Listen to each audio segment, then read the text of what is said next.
In the vastness of space, aboard the sleek extraction vessel Inevitable Outcome, Jack Reynolds was doing what humans do best, annoying the hell out of everyone around him. For the 17th time, Jack, would you please cease tapping that primitive writing implement against the console?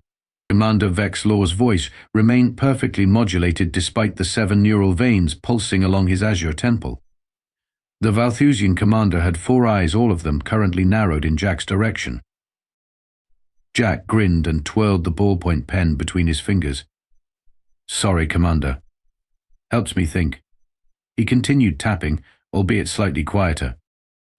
This was the paradox that haunted the Galactic Alliance's finest extraction teams in the year 2457. Humans were, objectively speaking, the least qualified species to participate in high-stakes operations. They lacked the enhanced perception of the Valthusians, the cybernetic augmentations of modified beings like Kira 7, or the processing power of AI entities like Quantum.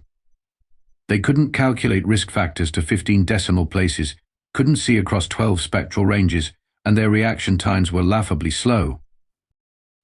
They were, as Quantum often remarked, processing units made mostly of water and bad decisions. Yet the Alliance's statistics were irrefutable. Teams with at least 1 human on board had a 78.3% higher success rate on complex extraction operations. No one could explain why. Especially not Kira 7, who was currently disassembling and reassembling her neutrino disruptor with mechanical precision, each movement calibrated to the microsecond. "Your behavioral inconsistencies defy logical explanation," she stated, her augmented eye whirring as it refocused. Half her face gleamed with embedded tech that monitored everything from ambient radiation to the microscopic tension in Jack's facial muscles. "You've deviated from optimal rest cycles, consumed nutritionally unsound substances, and introduced unpredictable variables into 3 previous missions. Yet outcomes improve with your presence. That's because humans aren't software, Kira. We're chaos monsters." Jack winked at her. "We're buggy by design."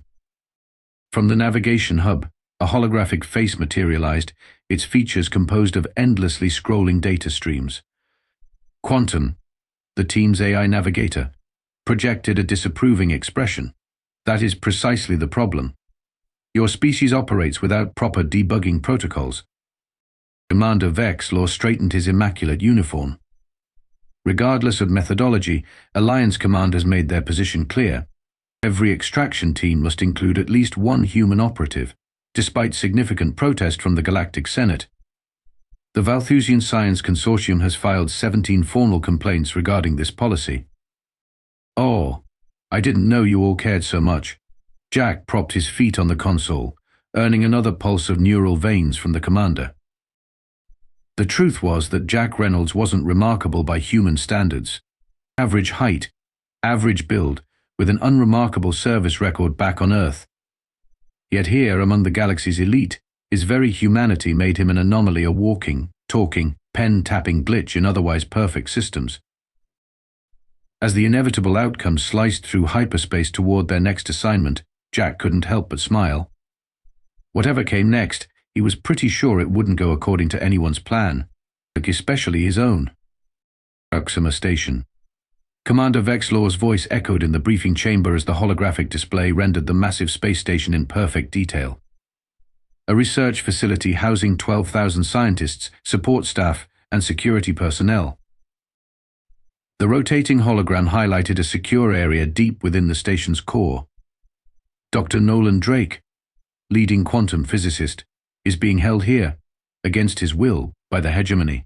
Our intelligence suggests they're forcing him to develop weaponized wormhole technology. Jack raised his hand.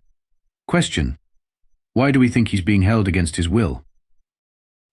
Vex'lor blinked all 4 eyes in sequence, the Valthusian equivalent of an exasperated sigh. "Because Reynolds, the probability analysis indicates." "No, I mean, did he leave a note? Send a distress call? Any actual evidence?" Quantum's face appeared in the holographic display, interrupting the station schematic. Dr. Drake's behavioral patterns show a 97.8% deviation from his established baselines. He has missed 3 academic conferences and has not published research in 7.4 months. So he's on a sabbatical, Jack shrugged. It's all writer's block. Kira 7 moved with robotic precision to the holographic display, her cybernetic arm extending to manipulate the image. The financial data analysis confirms irregular fund transfers to his accounts from Hegemony-controlled shell corporations. The pattern matches previous coercion cases with 92.6% alignment. Okay, Jack conceded. Just saying, it would be awkward if we extract him and he's like, I was just enjoying my vacation. Thanks for ruining it. And Commander Vex'lor continued, as though the interruption hadn't occurred. Our mission parameters are simple: infiltrate Proxima Station during their maintenance cycle, locate Dr. Drake, and extract him with minimal detection.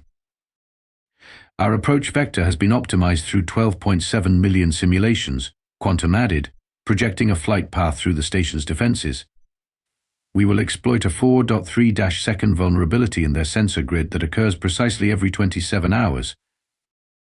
Kira 7 stood motionless, only her mechanical eye moving as she absorbed the station schematics. I have mapped 27 optimal combat scenarios and prepared countermeasures for 152 potential security responses. Jack snorted. So what am I here for then? Moral support? The three team members exchanged what Jack had come to recognize as their human management glance. Alliance Protocol TC 7723 requires your presence, Commander Vex'lor stated flatly, though I've yet to understand the reasoning behind it. Allow me to explain, Quantum offered. Analysis of previous extraction missions shows a 78.3% higher success rate when human operatives are included. Despite exhaustive study, the causative factors remain elusive. The official policy document simply states, human unpredictability factor essential to mission success. Kira 7's tone conveyed her skepticism. And most inefficient. Jack grinned. You know why they really keep us around? Because when your perfect plans hit reality, they shatter like glass. And guess who's good at winging it? Winging it is not a recognized tactical approach, Commander Vex'lor noted with disapproval. Exactly my point. Jack leaned back in his chair. So what's my official role in this perfect plan? Vex'lor's neural veins pulsed once before he answered. You will accompany Kira 7 as secondary security escort, remain silent during all interactions, and follow explicit instructions. Right, Jack nodded seriously. So, I'm the Chaos Monkey, got it. That is not the terminology Vex'lor began. To prepare for approach, Quantum interrupted. Proxima Station sensor gap in T-47 minutes. Coerce. As they dispersed to prepare, Jack caught Kira 7 staring at him, her organic eye narrowed in analysis. Something on my face?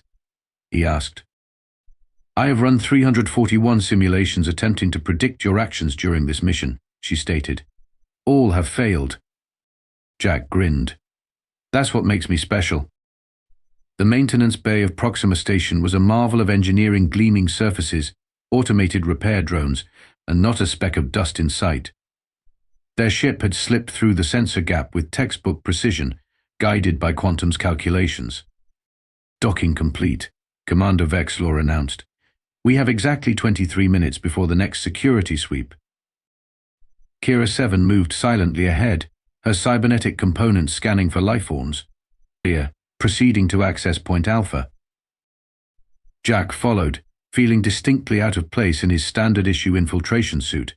And like Kira's suit, which seemed to meld with her cybernetics, his felt bulky and restrictive. Remember, Quantum's voice came through their neural links, and Jack's decidedly low-tech earpiece. The maintenance staff rotation occurs in 7 minutes precisely. Use service corridor J12 to avoid detection. They moved with practiced efficiency well. Vex'lor and Kira 7 did. Jack tried not to bump into things. At the security checkpoint, Kira 7 deployed a micro-MP device designed to temporarily disable the scanners without triggering alarms. The team waited exactly 5 seconds before proceeding. Except nothing happened. Base malfunction, Kira 7 stated, examining her scanner. Security grid remains active. Commander Vex'lor frowned. Impossible. These countermeasures were tested against their exact security protocols. "Hang on," Jack said, leaning closer to examine a small insignia on the security panel. "Is that—" "Yep. That's a new security logo, a ProxyGuard V9.7, it says. When was the last intelligence update on their systems?" Quantum's voice hesitated before answering. "Our intelligence indicates version 9.6 was installed 37 standard days ago." "Well, looks like they did an update. Probably this morning. Knowing my luck," Jack shrugged. Vex'lor's neural veins were now pulsing rapidly. "This invalidates all our prepared countermeasures. Quantum, recalculate." "Recalculation will require approximately 17 minutes, the AI responded. "We do not have sufficient time before the security sweep. We need to abort." Kira 7 stated flatly, "Mission parameters have been compromised."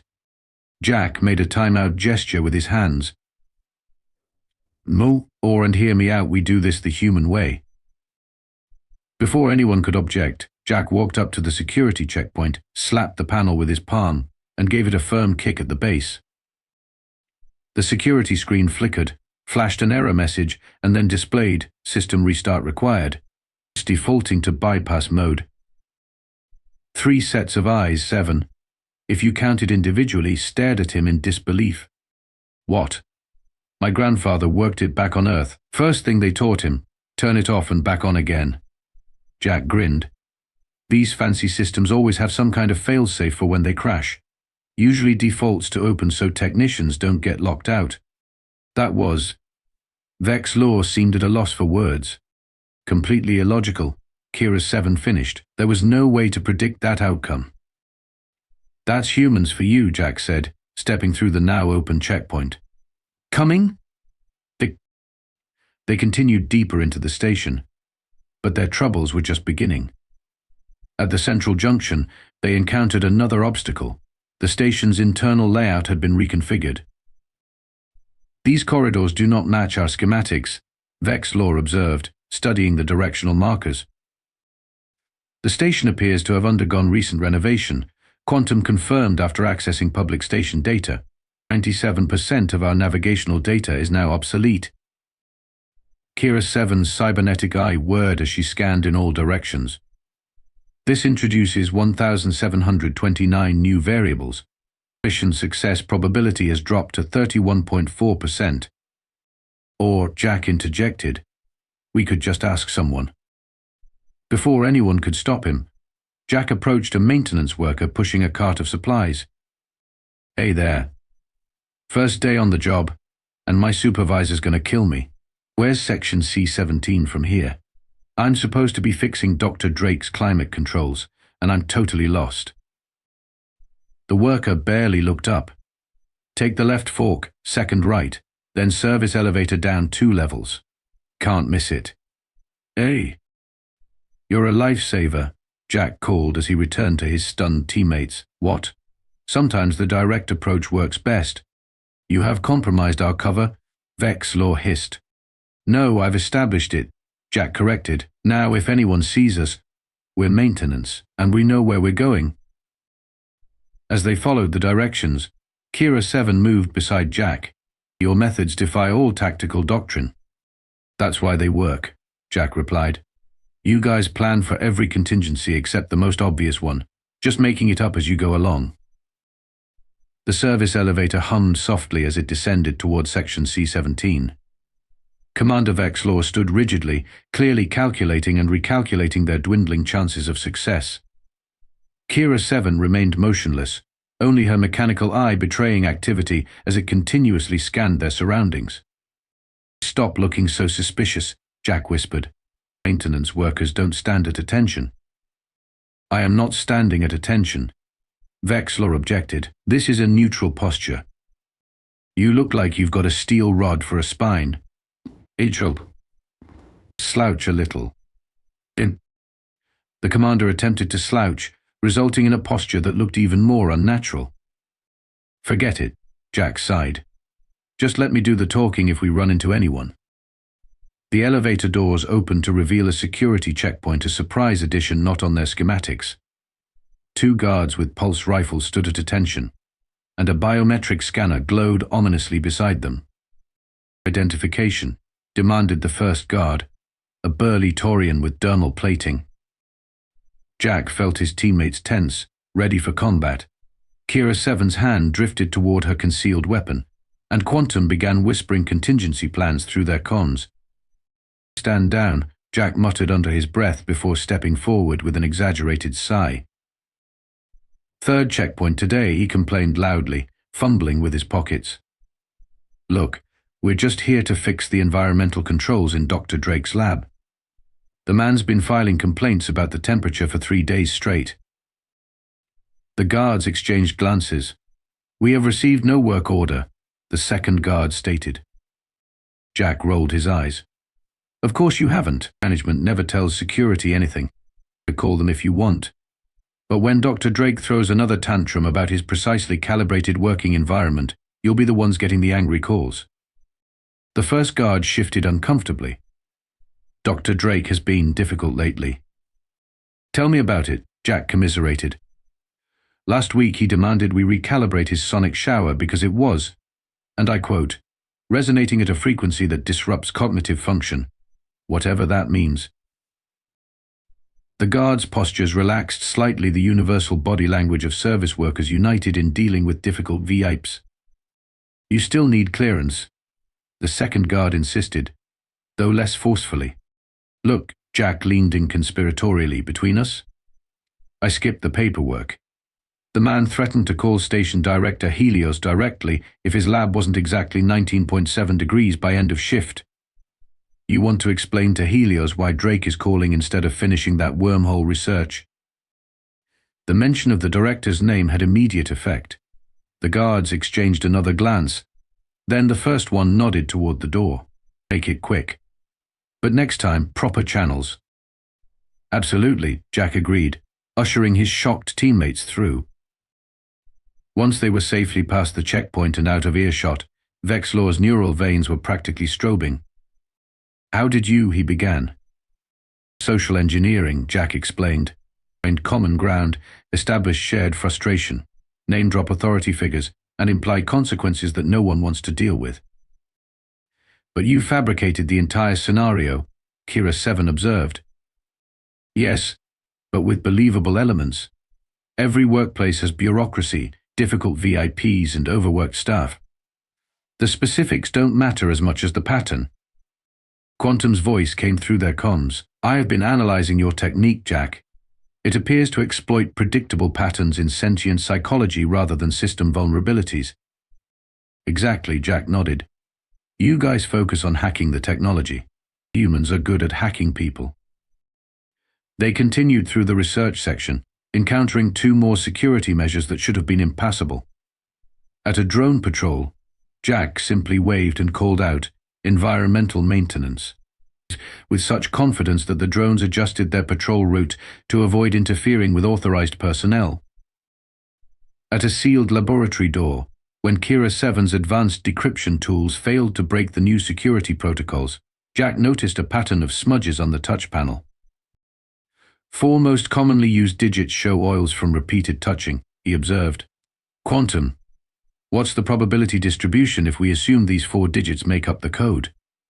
24 possible combinations. The AI replied after a moment, "But I detect a 78% probability that humans would arrange them in ascending or descending order." 3 attempts later, they were in. As they moved deeper into the restricted area, Vex'lor reluctantly admitted, "Your methods are unorthodox but effective." "Humans call it thinking outside the box," Jack explained. "I prefer to think inside properly constructed boxes," the commander replied stiffly. "And that's why you need at least one of us on every team," Jack grinned. "We specialize in box destruction." They found Dr. Drake exactly where their intelligence had indicated, in a high-security laboratory deep within Section C-17. The scientist was hunched over a workstation, surrounded by holographic equations and simulation models of what appeared to be miniature wormholes. "Approach with caution," Commander Vex'lor instructed. "According to protocol, Kira 7 will." "I'll handle this," Jack interrupted, stepping forward before anyone could stop him. Dr. Drake looked up, startled by the intrusion. He was a thin man with wild grey hair and the perpetually distracted look of someone whose mind rarely occupied the same dimension as his body. "Dr. Drake," Jack began casually, "we need to leave now." The scientist blinked owlishly. "Who are you?" "I'm in the middle of crucial calculations. The resonance matrix for sustained wormhole apertures requires absolute precision." "I'm with the Galactic Alliance," Jack replied. "We're here to rescue you." Drake's expression didn't change. "Rescue me, whatever for." Kira 7 stepped forward, scanners analyzing the scientist. Biological markers indicate elevated stress hormones consistent with coercion scenarios. "Of course I'm stressed," Drake exclaimed. "Do you have any idea how difficult it is to stabilize a quantum field with these substandard tools? The Hegemony promised me state-of-the-art equipment." Jack exchanged glances with Commander Vex'lor. "So, you're working for the Hegemony willingly?" "Certainly not."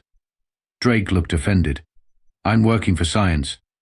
The Hegemony is simply funding my research, which your alliance refused to do. Said it was too dangerous and potentially destabilizing to spacetime. The bureaucrats. But they're developing your work into weapons," Jack pointed out. Drake waved dismissively. "They can try. They won't succeed without my key insights, which I've been careful to withhold from my documentation."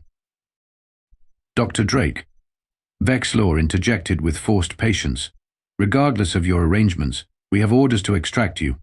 The Alliance believes you are here under duress."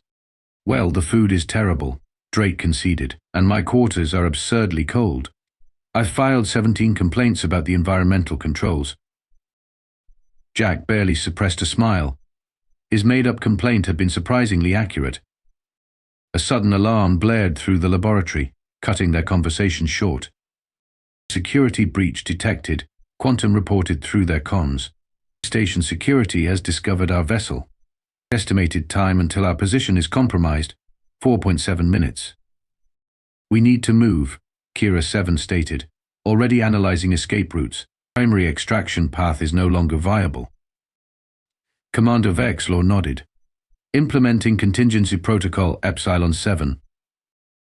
That route has an 82.3% chance of interception," Quantum warned. "Security forces are mobilizing throughout adjacent sectors." Dr. Drake looked around nervously. "I didn't agree to any firefights. I'm a theorist, not a field operative." All eyes turned to Jack, who was studying the laboratory with unusual focus. "What's that?" he asked, pointing to a small hatch near the floor. "Waste reclamation access," Drake replied, "for disposing of non-toxic laboratory materials." Jack grinned. "Perfect. Quantum, where does the waste reclamation system lead?" Analyzing station schematics. A pause. "The system connects to the central processing facility on level B, approximately 200 meters from docking bay 7. Where there are maintenance ships we could borrow," Jack finished.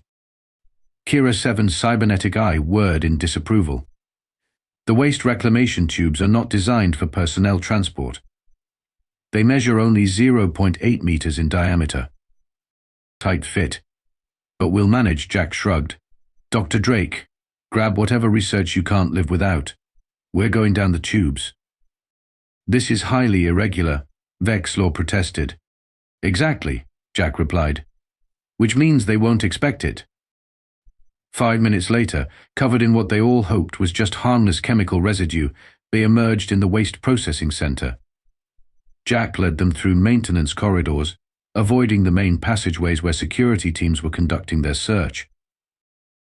"We need a distraction," Jack muttered as they approached docking bay 7, which was now guarded by a full security detail.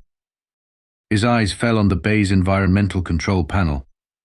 "Quantum, if I were to, say, trigger the fire suppression system, would that cause enough chaos for us to slip through?"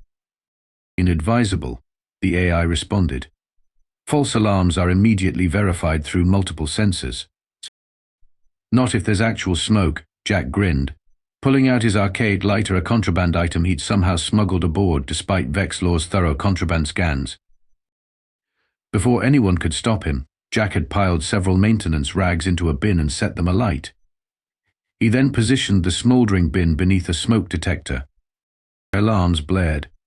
Suppression foam began spraying from ceiling nozzles. In the ensuing confusion, guards shouting, engineers running, and visibility reduced to near zero. They slipped onto a maintenance vessel and launched before anyone realized what was happening.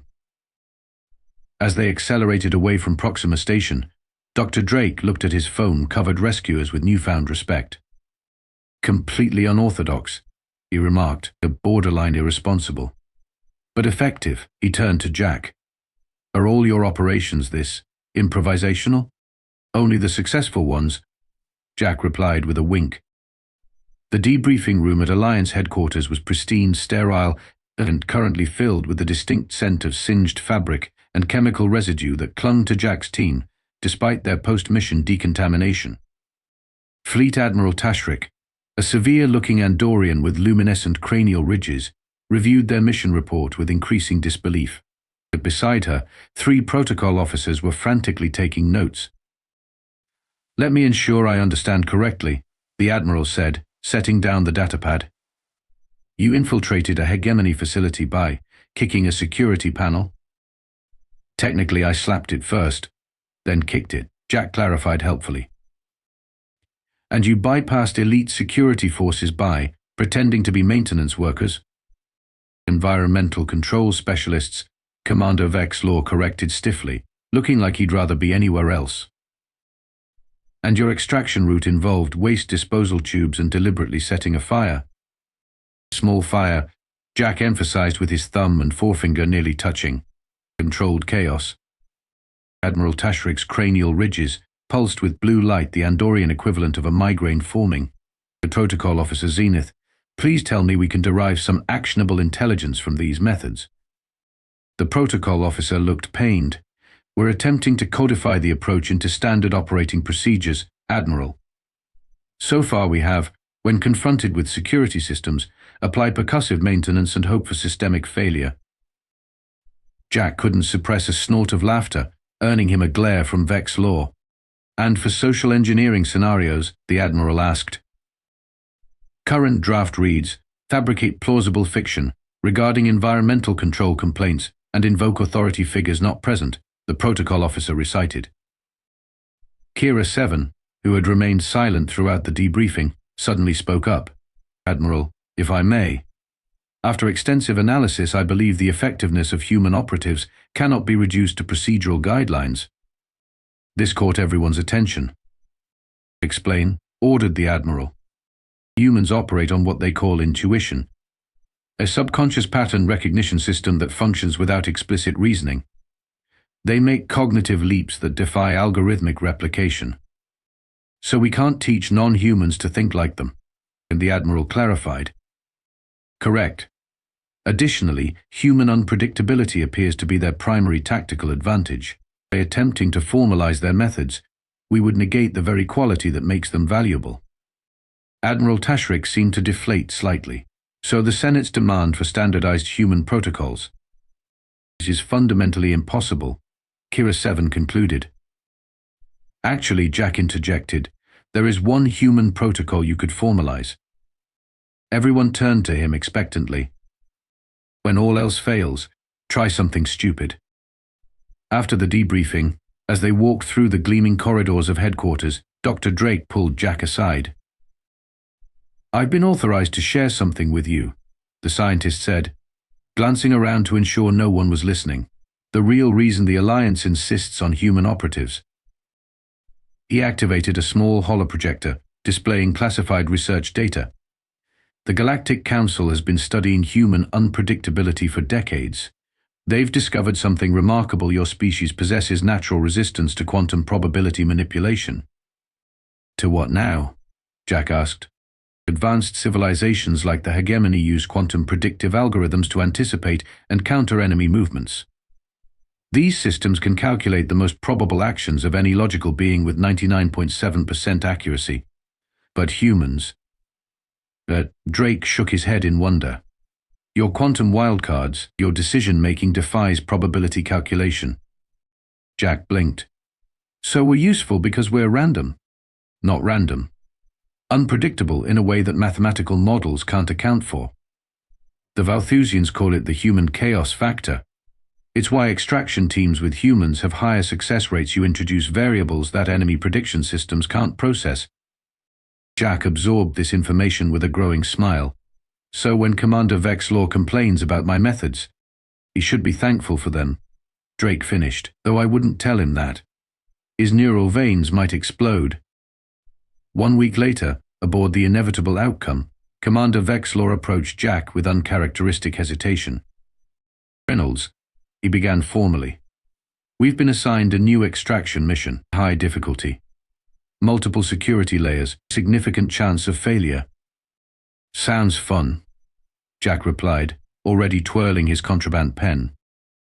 The team, Vex'lor seemed to struggle with his next words. The team has specifically requested your presence. Jack raised an eyebrow. Even Kira 7? She stated, and I quote, "Human chaos is a tactical asset we cannot replicate." Coming from her, that's practically a love letter. Jack grinned broadly. What about you, Commander? Still think I'm a liability? And here. Vex'lor's neural veins pulsed once before he answered. I think that I don't understand how you do what you do, and perhaps that is precisely the point. As the commander walked away, Jack leaned back in his chair, put his feet up on the console, and resumed tapping his pen just a little louder than before. After all, he had a reputation to maintain as the team's official chaos monkey. And somewhere in the vast bureaucracy of the Galactic Alliance, a new regulation was being finalized. All extraction teams must include at least one human operative. Reason, classified.